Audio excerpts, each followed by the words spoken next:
Eles eram os vilões mais temidos do mundo ninja, mas um por um, todos caíram. Você lembra da morte que mais te chocou? Prepare-se, porque hoje vamos relembrar como morreu cada membro da Akatsuki, com detalhes que talvez você tenha esquecido. Do explosivo Deidara ao trágico Itachi, do cruel Hidan ao redimido Nagato. Fala, meu nerd, eu sou o Mikael e você está no Reinado Nerd, então já aproveita agora para se inscrever no canal, deixar o teu like e ativar o sininho para não estar perdendo os próximos conteúdos de cultura geek, cultura pop e tudo que envolve o nosso universo nerd. Mas agora, bora pro vídeo.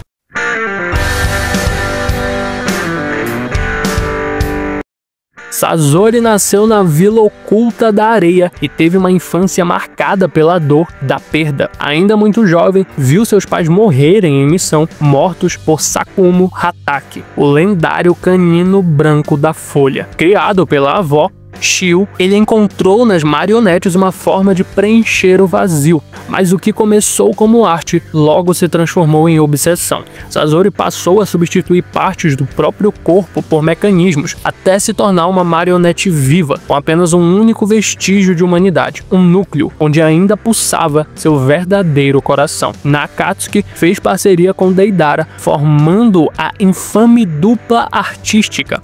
Enquanto Deidara acreditava que a arte era uma explosão, Sasori via a arte como algo eterno e imutável. Duas visões, dois extremos, unidos pela destruição. Seu fim chegou em uma batalha intensa contra Sakura Haruno e a sua própria avó, Shio. Mesmo enfrentando duas kunoichis incrivelmente habilidosas, Sasori manteve a frieza até o último golpe, e é justamente no fim que conhecemos a sua parte humana. Ferido mortalmente, ele não resistiu, e suas últimas palavras ecoam até hoje entre os fãs. Eu sou apenas uma marionete inacabada, que ainda guarda um coração em seu interior. Sasori não morreu como um vilão, morreu como alguém que tentou vencer a dor da perda com um controle absoluto, mas no fim foi derrotado pelo próprio coração, que nunca conseguiu abandonar. Deidara era um ninja renegado da Vila Oculta da Pedra, um verdadeiro artista, mas não do tipo que pinta quadros ou compõe músicas. Para ele, a verdadeira arte era a destruição. Com bocas nas mãos e argila explosiva como ferramenta, Deidara via beleza no caos, no instante final antes da aniquilação. Sua filosofia, a arte é algo que desaparece num instante de beleza absoluta. Mas havia algo, ou melhor, alguém que o impedia de alcançar esse ideal. Itachi Uchiha. Em uma tentativa de recrutar Deidara para Akatsuki, Itachi o derrotou com um simples genjutsu. Aquela humilhação marcou Deidara profundamente, e desde então ele desenvolveu um ódio visceral pelos Uchihas e jurou que um dia superaria o poder ocular deles com a sua arte explosiva. Esse momento finalmente chegou quando ele enfrentou Sasuke Uchiha, irmão de Itachi. Em uma batalha eletrizante, Deidara usou todas as suas técnicas, pássaros voadores, centopeias explosivas e até o seu devastador C4, microbombas que desintegram inimigos a nível celular. Mas Sasuke resistiu a tudo. Frustrado e consumido pelo desejo de provar que sua arte era superior, Deidara decidiu fazer da sua própria vida a sua última obra-prima. Se transformou em uma bomba humana e o seu corpo inteiro se tornou argila pura. Deidara desapareceu em um clarão colossal, numa explosão que poderia dizimar uma floresta inteira, mas nem assim conseguiu derrotar Sasuke. Mesmo assim, seu legado permanece um artista louco que levou sua arte às últimas consequências. Hidan foi o último a se juntar a Akatsuki e talvez o mais sádico de todos. Vindo da Vila das Fontes Termais, ele se tornou devoto do culto de Jashin, um deus obscuro, e lhe concedeu a imortalidade em troca de rituais sangrentos. Hidan transformava cada batalha em um sacrifício macabro, traçando símbolos no chão e usando o próprio corpo para refletir os ferimentos do inimigo, um verdadeiro monstro em forma de sacerdote. Na Akatsuki, formou a dupla zumbi com Kakuzu, já que ambos eram virtualmente impossíveis de matar. Mas Hidan ultrapassava até o parceiro em crueldade, e sua brutalidade culminou no assassinato de Asuma Sarutobi, mestre do time 10. Esse foi o estopim para a vingança. Shikamaru Nara, frio e calculista, elaborou um plano meticuloso para acabar com ele, mesmo que Hidan não pudesse morrer. e foi assim que ele o atraiu para uma floresta sozinho, cercado por armadilhas. Após uma intensa batalha mental e estratégica, Shikamaru imobiliza Hidan com sua técnica das sombras, e cobre de explosivos e o lança em um abismo profundo. Sem poder se regenerar do dano, mas incapaz de morrer, Hidan ficou preso para sempre, enterrado vivo no fundo de um buraco, amaldiçoado a passar a eternidade em escuridão e agonia. Um destino pior que a morte, e tudo isso pelas mãos de um gênio no xadrez ninja. Kakuzu nasceu em Takegakure, a Vila da Cachoeira, um ninja de elite escolhido para uma missão impossível: assassinar o primeiro Hokage, Hashirama Senju. Mas é claro, ele falhou. Ao retornar, foi tratado como um fracassado e jogado no esquecimento pela própria vila que o havia enviado para morrer. Movido pelo ódio e pela sede de vingança, Kakuzu massacrou todos os líderes da vila e fugiu, levando consigo uma técnica proibida que o tornaria praticamente imortal. Ele dominou o Jongo, um jutsu que lhe permitia costurar seu próprio corpo com fios negros e roubar corações de outros ninjas, acumulando até 5 deles dentro de si. Cada coração lhe dava acesso a um estilo elemental e uma vida extra. Nakatsuki formou a sinistra dupla zumbi com Hidan, uma combinação mortal. Um era imortal e o outro tinha 5 vidas. Mas tudo isso desmoronou após o assassinato de Asuma. O time 10, agora liderado por Shikamaru, parte em busca de vingança. Kakashi consegue destruir um dos corações de Kakuzu com o Haikiri, mas a luta só termina mesmo quando Naruto entra em cena, usando o recém-criado Futon Rasen Shuriken, uma técnica tão poderosa que danifica a nível celular. Naruto atinge Kakuzu com um golpe que desfaz todos os seus corações ao mesmo tempo. Itachi Uchiha, o nome que ecoava como de um traidor, o homem que massacrou seu próprio clã, inclusive seus pais, deixando vivo apenas o seu irmão mais novo, Sasuke. Mas a verdade era muito mais sombria e nobre. Itachi não era um vilão, era um herói em silêncio. Por trás de seu olhar frio, havia um ninja que havia feito o sacrifício supremo pela Vila da Folha. Forçado a escolher entre a guerra civil e o genocídio, Itachi eliminou os Uchiha para evitar que milhares morressem em um conflito interno. E o pior, teve que carregar a culpa para sempre. Nakatsuki, ao lado de Kizami, cumpria missões que reforçavam a fachada de criminoso, mas nunca deixava de proteger Konoha, nem de vigiar Sasuke de longe, até que o destino os colocou frente a frente. Doente, quase cego e com os dias contados, Itachi enfrentou Sasuke em uma luta épica, marcada por ilusões, ninjutsu de alto nível e uma tensão emocional impossível de ignorar. E então, o momento final. Itachi se aproxima lentamente de Sasuke, esgotado, pensa que vai receber o golpe de misericórdia, mas não. Itachi apenas toca sua testa com 2 dedos, um gesto de carinho que repetia desde a infância. Itachi cai e morre, e só depois seu irmão descobre a verdade. Ele nunca foi um inimigo, ele foi o tempo todo o seu guardião. Kizami Hoshigaki, conhecido como a besta sem cauda, tamanha sua força bruta e poder de chakra.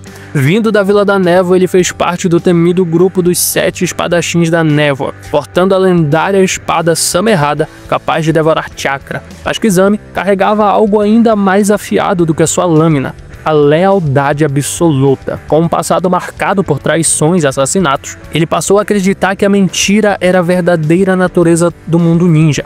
Por isso, quando se juntou a Akatsuki ao lado de Itachi, Kizami se tornou símbolo da fidelidade inabalável, mesmo em uma organização construída sobre ambições individuais. Mas seu fim chegou quando foi encurralado por Maitogai e os shinobis de Konoha. Preso por técnicas poderosas e percebendo que não conseguiria escapar sem revelar informações cruciais da Akatsuki, Kizami fez um impensável. Criou uma prisão aquática ao seu redor, invocou tubarões e entregou seu próprio corpo para ser devorado. Tudo isso para que nenhuma das suas memórias fossem capturadas. Foi um ato brutal, mas também poético. Um ninja que viveu cercado de sangue, mas morreu fiel aos seus ideais. Ele se autodenominava um deus, Pen, a encarnação da dor e da justiça absoluta. Por trás das 6 figuras que aterrorizavam vilas inteiras, havia Nagato, um órfão de guerra, marcado pela tragédia e guiado por um sonho distorcido de paz. Utilizando os 6 caminhos de Pen, cada um com habilidades únicas, ele se tornou o líder visível da Akatsuki. Seu corpo principal, o caminho Deva, era na verdade o cadáver de seu amigo de infância, Yahiko. O ápice de sua ameaça foi a invasão a Konoha, Pen destruiu a vila completamente com um único ataque, o Shinra Tensei, e derrotou quase todos os ninjas que tentaram resistir. Mas então veio Naruto, o verdadeiro herdeiro do sonho de Jiraiya, e foi justamente com palavras, não com jutsus, que Naruto atingiu o coração de Nagato. O discurso de Naruto abalou tudo o que Nagato acreditava. Pela primeira vez, ele viu a possibilidade, uma paz diferente, sem dor. Em um último ato de redenção, Nagato usou o Hine Tensei para reviver todas as vítimas de seu ataque à Vila da Folha. Esse jutsu custou caro, todo o seu chakra, toda a sua vida. O deus caiu, mas o homem encontrou redenção. Konan, a Kunoichi das Florestas de Papel. Mais do que uma ninja poderosa, ela era o coração silencioso da trindade de Amegakure, ao lado de Yahiko e Nagato. Criada em meio à guerra, ela encontrou propósito no sonho de paz de seus amigos. Com o passar dos anos, se tornou a mente estratégica e o braço fiel de Pen, liderando a Akatsuki ao seu lado. Mas com a morte de Nagato e a traição de Tobi, Konan viu seu mundo desmoronar. Ela sabia o que estava por vir e decidiu lutar até o fim para proteger o corpo de Nagato e o segredo do Rinnegan. O confronto contra Obito foi uma verdadeira obra de arte ninja. Explosivos de papel camuflados, armadilhas intrincadas e até um mar de papéis com selos bomba que explodiram por 10 minutos seguidos. Um ataque pensado para atravessar até o Kamui, o jutsu dimensional de seu oponente. Mas, mesmo com toda a sua inteligência e coragem, Obito tinha uma carta final, o Izanagi, um jutsu que reescreve a realidade ao custo de um Sharingan. Konan foi derrotada, mas não se rendeu. Ela morreu fiel aos seus ideais, como uma flor que cai, mas espalha suas sementes pelo vento. Por trás da máscara sorridente havia um homem marcado pela dor, Obito Uchiha, um shinobi que acreditava ter sido abandonado pelo mundo. Após ser dado como morto, Obito reaparece como Tobi, o enigmático e manipulador líder da Akatsuki, com um plano ambicioso, o Tsukuyomi infinito, uma ilusão eterna que aprisionaria toda a humanidade em um sonho sem fim. Guiado pela dor da perda e pelo desejo de reconstruir um mundo perfeito, Obito se tornou o antagonista que quase destruiu o mundo ninja. Mas nem toda escuridão é eterna. Quando a quarta grande guerra ninja começa e o verdadeiro inimigo, Kaguya Otsutsuki, ameaça a existência, Obito tem um momento de clareza. Ele abandona sua máscara, sua mentira e une forças com Naruto, Sasuke e os demais para salvar o mundo. Em um ato final de redenção, Obito protege Naruto, sacrificando sua vida para garantir que a chama da esperança continue acesa. Assim, o fantasma por trás da máscara morre, mas o herói finalmente renasce.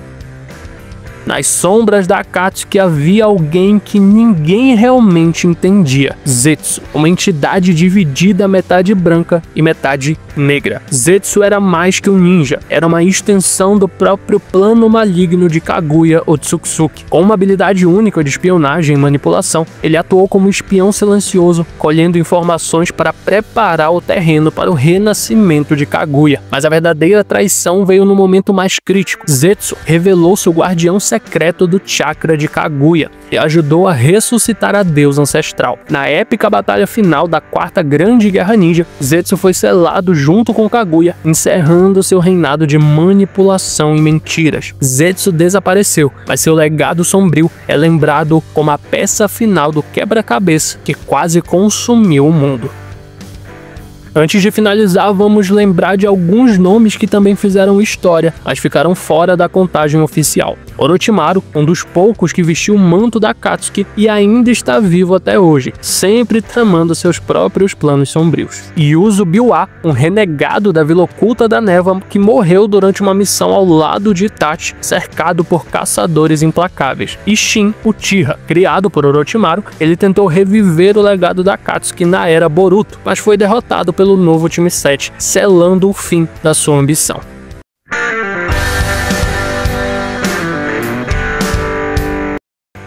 A Akatsuki foi mais que um grupo de vilões, foi uma legião de personagens com histórias complexas e mortes que marcaram gerações. Agora me conta, qual dessas mortes mais te emocionou? Deixa aqui nos comentários que eu quero saber. E se você curtiu esse vídeo até aqui e ainda não deixou teu like, aproveita agora, deixa o teu like, se inscreve no canal e ativa o sininho para você não estar perdendo mais nenhum conteúdo que ainda tá por vir aqui no Reinado Nerd, porque tem muita coisa boa por vir por aí. Já aproveita e clica em um desses vídeos e continua maratonando o canal, que eu tenho certeza certeza que você vai curtir. Mas é isso aí, meu nerd, obrigado por ter assistido até aqui e a gente se vê em um próximo vídeo. Valeu e fui!